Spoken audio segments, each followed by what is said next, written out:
Joining me right now to talk about all of that is Texas Congressman, House Energy and Commerce Committee member, along with medical doctor himself, Michael Burgess. Congressman, it's always a pleasure to see you. Thanks so much for being here. Good. Absolutely. Good morning, Maria. Tell us about the conversation happening around another stimulus bill. When and how big? Well, as you know, the House and the Senate are in completely different places on this.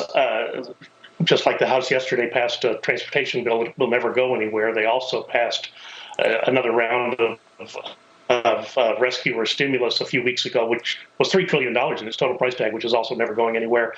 But they also saw yesterday some signs from the Senate that they are perhaps coming to an agreement on placing some more dollars into the payroll protection plan. And you've heard the president speak favorably about an additional round of individual stimulus. I do think the extension of the bonus for unemployment is likely to expire at the end of July. What I'm hearing from more than one employer where I am is I can't get anybody to come back to work. So you've got an odd thing where you've got joblessness being high and employers who have jobs that are going unfilled. So clearly that's a situation, it's a mismatch, and that situation has to be rectified. Let me ask you, Congressman, yesterday we had on the co-CEOs of Standard Industries, which is a global building materials company, and they wrote an op-ed saying that the Congress should really consider doing a tax incentives for a home improvement. We're all spending all of our time in our homes. We are investing in our homes. Should there be a tax incentive for that? I'm not sure about that, but and you and I have talked about this before, certainly the payroll tax holiday or payroll tax rollback, which would be an immediate stimulus to working people, an immediate stimulus to jobs. I think that is something that I know other House members have talked about it, and I think Republicans in the House could get behind. As far as a targeted stimulus for home improvement, oh, sure, everyone could always improve. I probably... Yeah. Make my home studio a little bit nicer, but I don't know that I've heard a lot of talk about that. It's an interesting concept. Okay. All right. Well, then that's news in and of itself. It's not something you're considering. Meanwhile, coronavirus is spiking across the country right now, Congressman. As you know, even in your home state, the U.S. seeing more than 52,000 cases yesterday. Your home state of Texas seeing a single-day jump of more than 8,000 cases. What should we be doing to curb the surge of cases? Did we reopen too quickly? No, this is, of course, why you do a phased reopening, as Governor Abbott did here in Texas.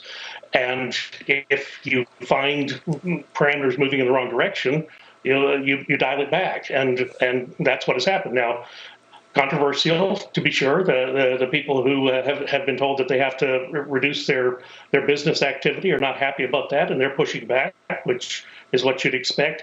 And I will also tell you this, Maria, different parts of the state are very different. I am one county north of Dallas County, which, as you pointed out, did have record cases, but our hospital utilization here is about 50%, 55%, ICU 40%, ventilators 17%. So it's even just a few miles away from that city center, the crisis is somewhat muted.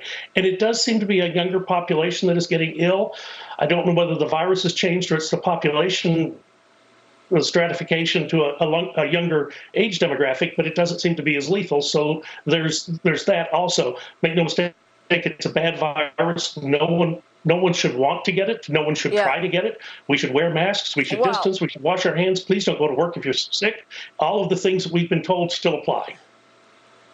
Yeah, there were a lot of young people in the streets over the last month. That's all I'm going to say there in terms of protesting and in terms of looting. And I wonder how much that plays into this spike that we're seeing. Let me bring in Brian Bremberg real quick. Go ahead, Brian.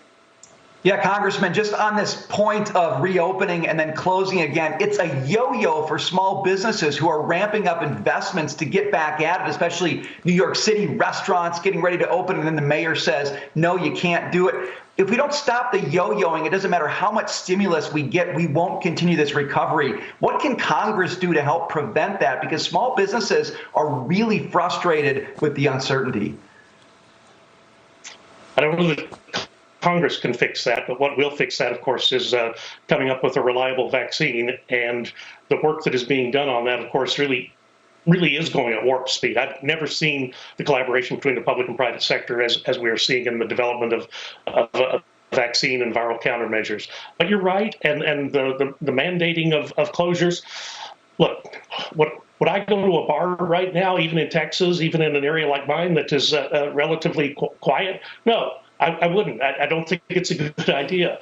I think situations where you put yourself at risk, I think people get that, and certainly people that are in those higher risk stratification zones. And that just elongates the recession. A lot of people feel the way you do. Yeah, they're not going to go to crowded places. Congressman, it's good to see you this morning. Thank you, sir. Michael Burgess joining us there.